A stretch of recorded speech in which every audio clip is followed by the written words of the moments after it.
Number one, reparations through policy. The color of your skin is. So like I teach this stuff, right? So I'm finishing my PhD. I teach about this. Teaching a master's course on it right now. Race or ethnicity or gender, these conceptualizations that we have were brought into existence for particular political purposes. There is no biological essentialism to this.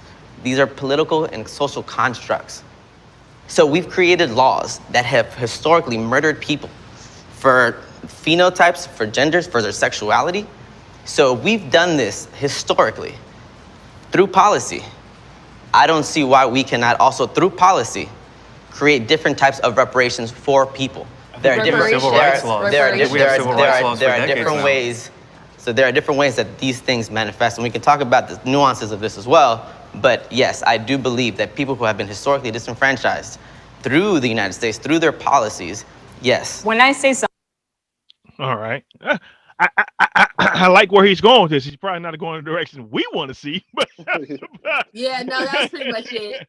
Yeah, okay. So because he didn't say reparations for who. But go ahead, I'm gonna let y'all talk. But he made it clear that it's reparations for everybody based on what has happened to them, which honestly I have no problem with as long as we get ours too. You know what I mean? Because I don't either, but I think it's their job to come up with their own reparations claims. Oh, absolutely.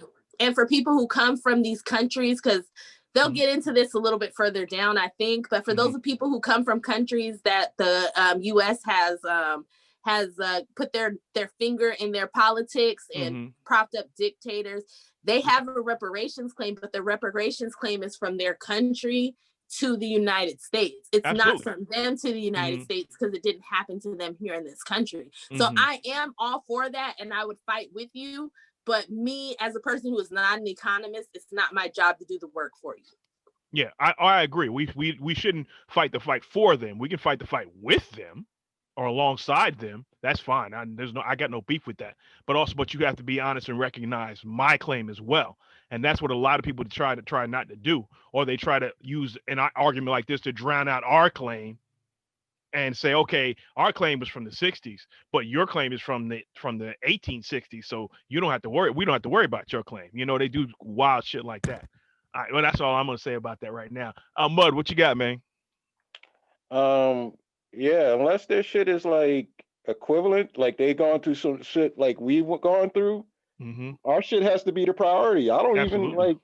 I'm not even trying to hear any of this shit you talking about unless your shit is like on par with what we've been through. And even with the natives, like they could say this shit's on par, but motherfuckers have tried to like do some shit to mediate your situation. So I don't even want to hear that conversation either. We need to focus on ADOS right now. And then once we get into that conversation where we are like serious about that, then we can talk about doing shit for other groups. But something right like now, these words. I'm not trying to hear it. Absolutely. I'm sorry. You done, Mud? Yeah, that's it. Okay, John, you got anything? Yeah, I just think for some reason I just got a shoehorn vibe from this shit. I got yeah, I got a real shoehorn vibe, like yo, something like something about that shit. John, were you getting Alexandria Ocasio-Cortez? What is black? Who is black? Let's start reparations after the shoehorn vibes.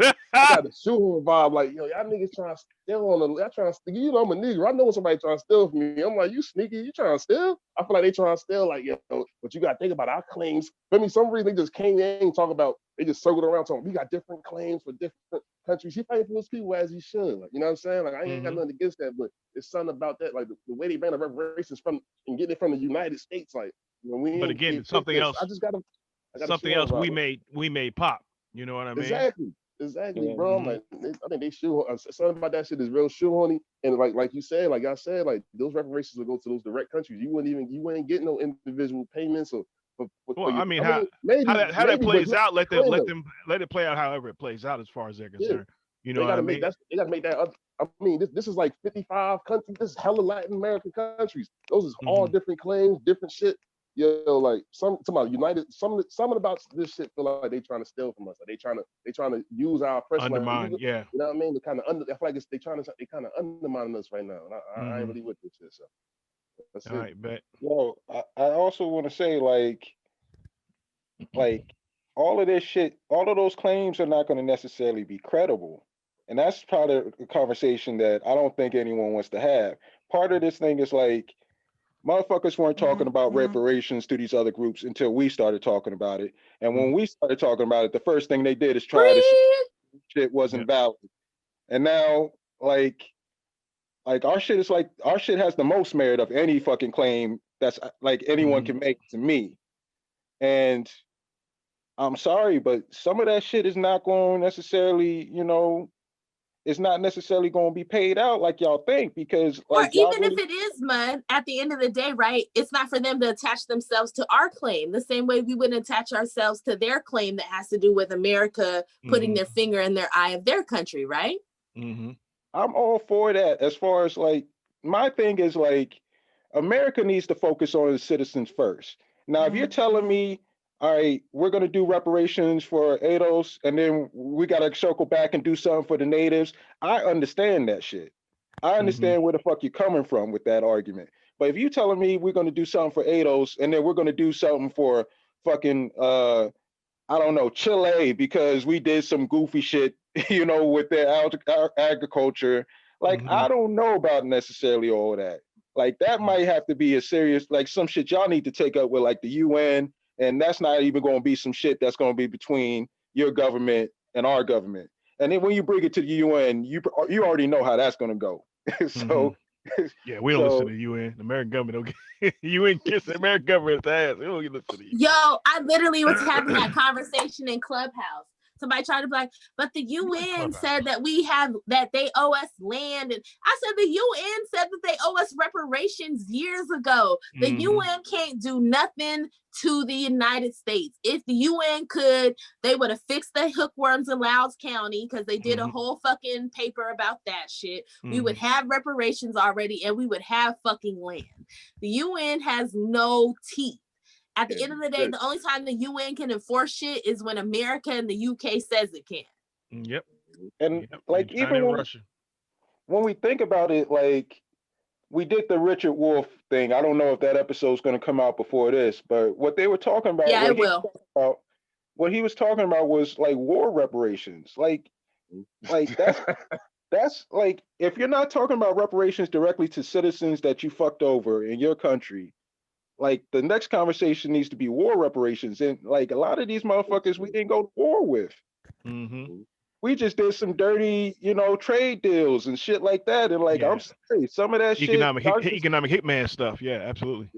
Some see how they meddle shit charged to the game, and like, y'all might have to go after the rich motherfucking leaders that you have in your own country for your reparations.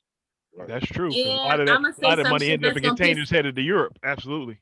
And I'm gonna say some shit that's gonna piss people off, right? Because people always talk about, and I'm gonna say it, you know, y'all can be mad at me because I fuck with the Chicanos and shit. People like, well, the border moved on some people. Yes, it did, but Mexicans lost a war. You lost a war against the United States. And then your leaders sold the Mexican land to the Americans. That is not the same situation of what happened with Black Americans. So it's or Native Americans for that matter. Yeah, so I'm gonna skip that. No, I'm gonna skip that one because there's nuance there too, but I don't want to go there right now, especially because I got to think about that, and I don't want people like, well, you said. But at the end of the day, fighting a war and losing is not the same thing as me being brought to this country, or me being here in this country and being stolen and moved to a different part of this country and enslaved and forced to live hundreds of years through chattel slavery, where not only was I enslaved, but my children and their children's children's were. Okay. And if we keep it funky, usually it's the losers of a war that pay the reparations.